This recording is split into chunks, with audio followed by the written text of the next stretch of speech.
Baiklah, kita lanjutkan kembali bahwa setelah kita melihat kejadian, ya, itu kan ada kerugian yang mungkin akan terjadi, ya. Tapi kerugian itu belum kita hitung. Nah, supaya kita bisa tahu persis berapa kerugian itu, perlu kita melakukan mencari sumber-sumber informasi yang dapat digunakan sebagai bahan untuk pembuatan daftar kerugian yang potensial. Di sini antara lain data-data dari perusahaan-perusahaan asuransi. Ya, jadi kenapa berkaitan dengan asuransi? Tadi terjadi kebakaran tadi itu kita pertamina. Ya. Nah, apakah ada asuransinya? Berapa yang diasuransikan? Gitu ya. Terus kemudian kita lihat juga daripada laporan keuangan itu sendiri nanti kan gitu. Terus kemudian berapa dari minyak tadi ya, berapa minyak yang disalurkan gitu. Sehingga dari data-data yang kita terima tadi kita akan memperoleh berapa sih kerugian. Kemudian informasi dari badan penerbit ya, badan penerbit suatu itu kan bukan asuransi saja, tapi merupakan badan ya. Misalkan dari Departemen Keuangan kan gitu. Nah di situ dari mana kenapa kita mencari informasi ini? Itu terkait dengan harga. Gitu. Makanya dengan terkait dengan harga akan bisa memperoleh berapa sih potensi kerugian. Kemudian informasi dari ikatan manajemen. Jadi semua bahan-bahan ini digunakan untuk menghitung itu berapa tingkat kerugian ya yang bisa kita ukur. Ya. Mungkin terus kemudian mengenai informasi dari kepolisian. Kenapa dari pihak kepolisian itu perlu? Ini terkait dengan yang kejadian tadi karena di situ juga ada polisi kan, ada polisi yang supaya masyarakat tidak ikut dalam hal itu sehingga akan menyulitkan daripada pihak pemadam kebakaran sendiri. Mungkin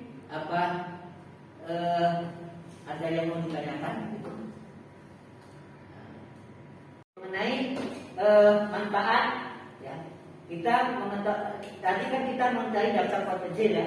Jadi manfaat daftar potensial kerugian yang potensial itu daftar kerugian potensial bagi suatu perusahaan pada hakikatnya merupakan ini kan daftar yang dapat menunjang pencapaian bagaimana tujuan yang berkaitan dengan pengelolaan bisnis pada umumnya. Jadi tidak hanya untuk kepentingan manajemen risiko saja, tapi itu adalah untuk kepentingan perusahaan. Jadi dengan daftar-daftar kerugian potensial termasuk SDN-nya kan gitu ya.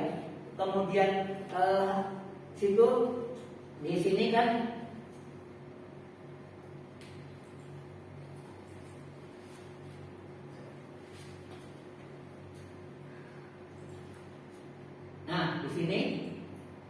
sini kan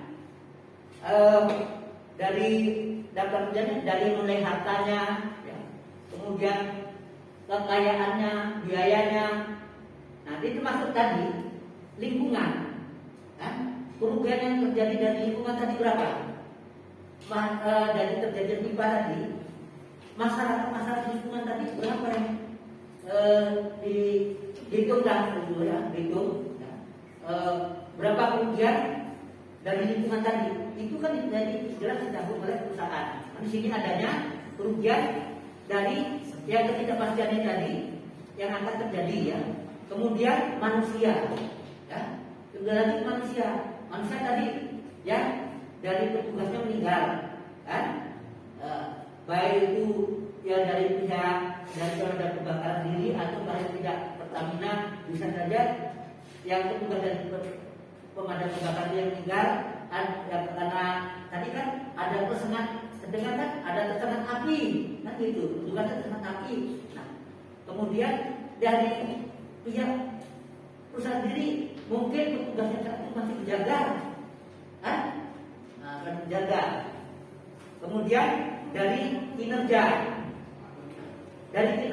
sendiri terjadinya itu otomatis pendapatan kan akan menurun, ya, pendapatan akan menurun. Kemudian dari reputasi, dari segi reputasi sendiri akan mempengaruhi kan, tingkat reputasinya, nama baik daripada perusahaan. Kemudian dari pendapatan jelas, ya. Dari pendapatan dengan adanya suatu kejadian tadi akan mengurangi pendapatan. Pelayanan dengan adanya terjadinya musibah, kejadian, pelayanan kepada halayak ini pasti akan terganggu. Contoh tadi, pelayanan apa? Transportasi, terjadi kemacetan, ya. Nah, akhirnya apa? Layanan masyarakat yang pengguna jalan terjadilah karena kemacetan berkuranglah. Nah, disinilah risiko-risiko ya, dari suatu kejadian yang bisa terjadi itu baru dari mengenai risiko yang potensial kan gitu ya. Nah, kemudian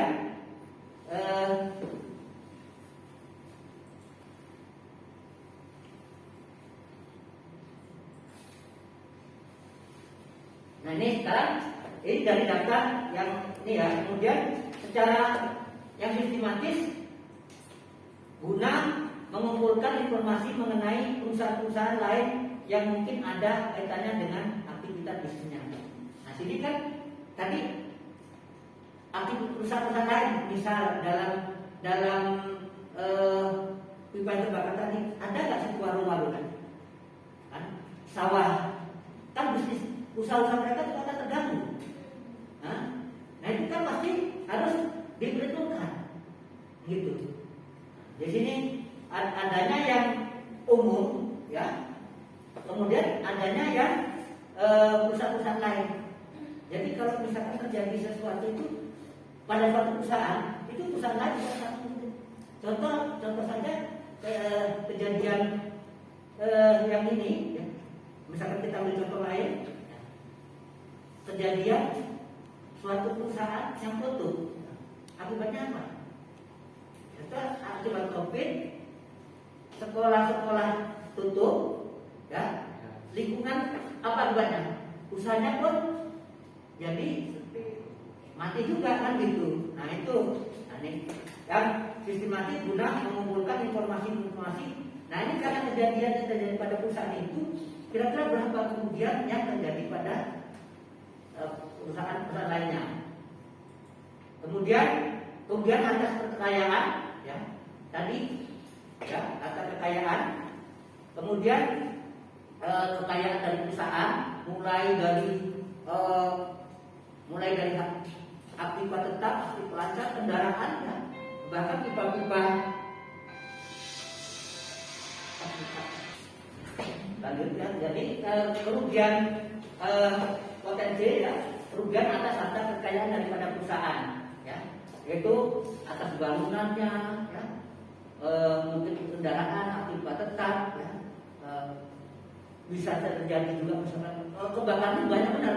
Nah, disinilah yang namanya di dalam risiko kebakaran inilah yang kita sebut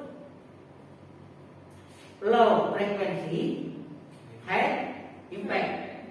Artinya kejadian dan satu kali kejadian itu akan terjadi akibatnya yang luar biasa tinggi.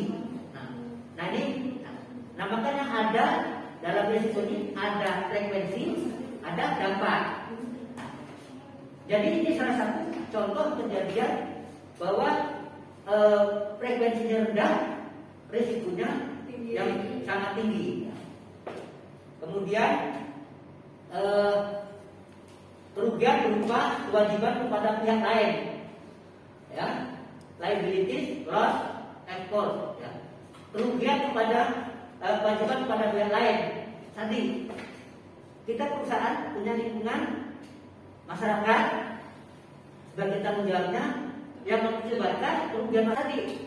Petugas pemadam kebakaran di samping dia yang terjadi kecelakaan, di samping dia mendapat dari perusahaan sendiri, otomatis mengeluarkan biaya yang dikeluarkan itu dilakukan oleh perusahaan yang terjadi ya kalau sudah rugi tambah rugi gitu kan.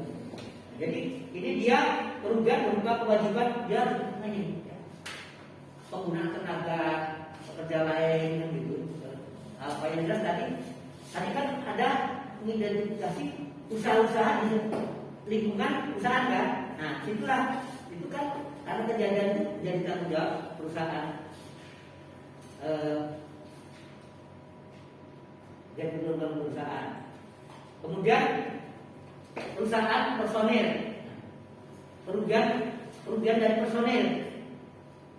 Yaitu kan akibat dari kejadian itu kan otomatis dia akan mungkin akan yang meninggal kan berarti tenaganya kurang begitu. Nah, kemudian pegawai itu sendiri dengan adanya suatu kejadian dia harus mengeluarkan banyak daripada perusahaan. Untuk selanjutnya yaitu metode untuk memperoleh ya pengidentifikasian, yaitu dengan menggunakan daftar pertanyaan ya. Jadi membuat daftar pertanyaan, kemudian menggunakan laporan keuangan tadi ya. Jadi kita yang paling pertama cuma pertanyaan kenapa bisa terjadi, nah, seperti tadi terjadi kebocoran, kenapa terjadi kebocoran gitu. Tenaga yang mengamankan cukup apa enggak kan gitu. Kemudian bagaimana pengawasannya dan sebagainya. Kemudian menggunakan laporan keuangan. Ya. Jadi untuk mengetahui berapa kerugiannya tentunya berdasarkan laporan keuangan yang tersedia. Membuat ini aliran barang ya, mulai dari bahan mentah sampai dengan barang jadi. Nah ini seperti membuat aliran barang ini kan dia proses perjanjiannya di mana kan gitu. Barang yang dibawa itu kemana kan gitu ya. Nah, aliran barangnya. Kemudian dengan inspeksi langsung di tempat, inspeksi langsung ke tempat ya. Seperti tadi kan melakukan inspeksi langsung ke tempat yang kejadian kebakaran. Jadi kita langsung aktivitasnya, operasinya kan gitu bagaimana ya. Dan sampai sini kira-kira ada yang ditanyakan kembali? Bagaimana perusahaan untuk menutupi kerugian atas kebakaran yang terjadi, dan bagaimana perusahaan itu mengembalikan reputasi atas kebakaran? Terima kasih Gil ya. Jadi bagaimana perusahaan untuk mengetahui kerugian-kerugiannya, terus bagaimana untuk mengembalikan reputasinya. Tentunya, nah inilah perlunya kita untuk melakukan identifikasi tadi, menghitung kan di sini laporan keuangan. Nah, dari laporan keuangan mulai dari mana? Produksi, kan? Dari SDM, ya. Kemudian dari bahan, gitu. Kemudian dari aktiva yang terjadi, kan gitu. Nah semuanya kan dari laporan keuangan itu kan ada aktiva tetap, aktiva ini, kemudian dari kepegawaian ada SDM-nya, kemudian, nah di situ juga dia kan akan melakukan berapa yang diasuransikan. Nah, makanya di dalam manajemen risiko itu kan adanya penghitungan pencadangan yang diperintahkan untuk melakukan kerugian. Nah sekarang bagaimana untuk yang terkait dengan reputasi. Nah reputasi itu bagaimana cara untuk mengembalikan? Nah tentunya setelah dilakukan pemeriksaan, ternyata perusahaan itu telah melakukan administrasi dengan baik, melakukan pencegahan mengenai risiko sudah baik kan. Nah mungkin nanti kita pokok membahas masalah BCG kan gitu. Nah dalam BCG itu nanti untuk pertemuan yang akan datang ya, kita akan membahas masalah BCG. Nah di BCG itulah sepanjang dia melakukan dengan baik ya gitu, itu nanti reputasinya kan baik kembali. Jadi ya banyak contoh orang itu bereputasinya kurang baik, tapi setelah dilakukan penelitian evaluasi, nah, ternyata dia nggak melakukan kan gitu. Banyak kan nah, jadi tergantung dari nah otomatis setelah dari pemeriksaan tadi kalau masyarakat yang rugi dari yang tadi kan ada masalah rugi nih, perusahaan mengganti otomatis reputasi perusahaan itu baik. Coba kalau perusahaan tadi tidak mengganti pasti reputasinya perusahaan jelek ya. Dia tidak peduli pada lingkungan. Maka tadi adanya reputasi, adanya dia mengganti biaya lingkungan perusahaan, kan gitu. Jadi dengan dia mengganti, itu otomatis perusahaan baik. Oh ternyata perusahaan itu bertanggung jawab penuh terhadap ya, lingkungan, kewajibannya dipenuhi, makanya reputasinya bagus. Walaupun ini malah dia terangkat, kan gitu, reputasinya terangkat lagi. Nah, itu caranya untuk melakukan perbaikan. Tapi kalau dia tidak melakukan penggantian tadi, otomatis dia bisa saja justru masyarakat demo, terjadi pencurian pada usahanya itu kan gitu. Terus ini, terima kasih si ini. Oke, selanjutnya mengadakan interaksi dengan departemen bagian-bagian perusahaan, adapun cara ya, jadi berinteraksi. Ya. Tadi untuk cari berinteraksi dengan bagian-bagian ya, dengan bagian SDM-nya, berapa tenaga kerja yang dikerahkan dalam saat itu, kemudian di sana dengan materialnya apa kan gitu, di bagian produksi. Tadi ketika dimensinya sudah berapa barel yang dikirim melalui kapal itu, yang sampai sana berapa yang dijaga. Jadi otomatis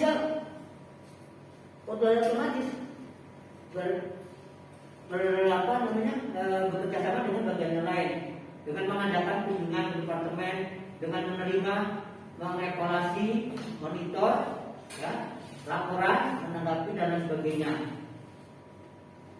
Nah kemudian mengadakan interaksi dengan pihak luar, artinya mengadakan hubungan dengan perseorangan atau perusahaan-perusahaan lain, terutama pihak-pihak yang dapat membantu perusahaan dalam menanggulangi risiko seperti akuntan, nasihat hukum, konsultasi manajemen, konsultan manajemen, perusahaan asuransi dan lain sebagainya. Jadi tadi untuk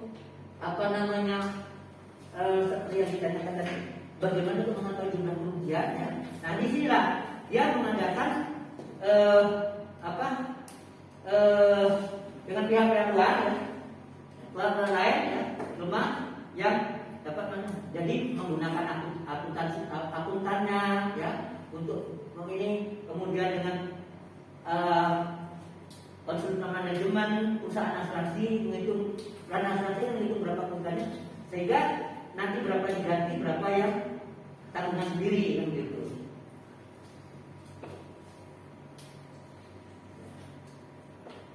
Terus apa